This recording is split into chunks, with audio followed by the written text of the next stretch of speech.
Welcome to Daily Game. Let's start off with Nintendo announcing a new Indie World showcase taking place later today, followed by a partner showcase. The show will last roughly 40 minutes, and as always, do not expect any Switch successor news, but this might likely be the last presentation we get before the next Switch is announced.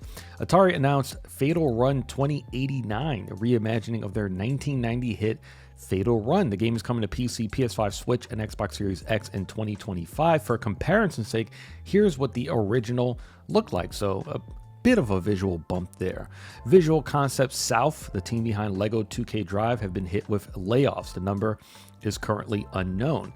According to prominent leaker Ecstasis, Riders Republic will be joining Game Pass in September, so be sure to look out for that. And according to that same leaker, Black Myth Wukong's Xbox port has been delayed indefinitely due to a memory leak bug. And once again, we can't fully blame this on the Xbox Series S, but it sort of sounds like that might be one of the issues here.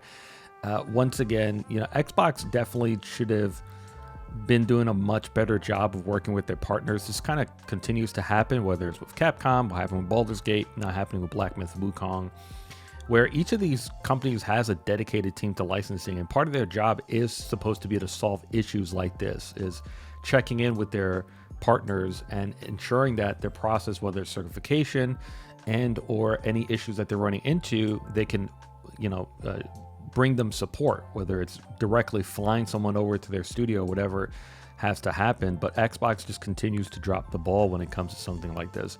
And finally, two PlayStation stories to end it. Journalist Jeff Grubb is claiming that Sony is set to drop a new State of Play at the end of September, and chances are high that the PlayStation 5 Pro is also announced. Now, the Tokyo Game Show begins September 26th, so it would make sense for the show to take place before that date. And staying on the topic of Tokyo, PlayStation 5 is getting yet another price increase in Japan for the console and all accessories, including PSVR 2 and PlayStation Portal. The yen increase is equivalent to about $90 USD, and it is now the third console price hike since the PlayStation 5 launch. It now costs $172 more than it did in 2020. There's a couple things to take away from the story. Number one, the fact that it's so weird we're now in a console generation where prices keep going up.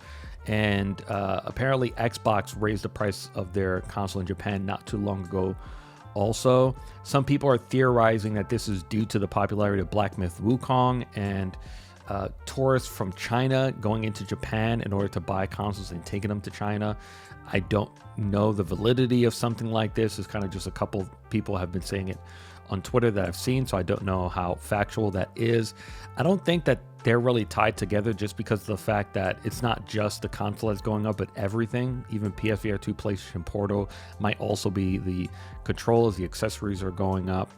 But then, the last takeaway from something like this is it kind of shows you what a future looks like if PlayStation doesn't have a direct console competitor. It kind of does go a bit unchecked in a sense, where their prices are going to go up. But I wouldn't sound the alarm or raise the alarm of something like that, just because, once again, Xbox is doing the same. So it's obviously just probably because of how weak the yen is, even though it's getting a little bit better, and Japan's economy right now is not the greatest. I sort of think that that's really the reasoning why. I don't particularly buy the idea that they did this just off the whim, just like, wow, we're selling so well in China, let's raise the price. I could be wrong, of course, but there is no really concrete, I don't think there's enough concrete evidence to jump to that conclusion just yet.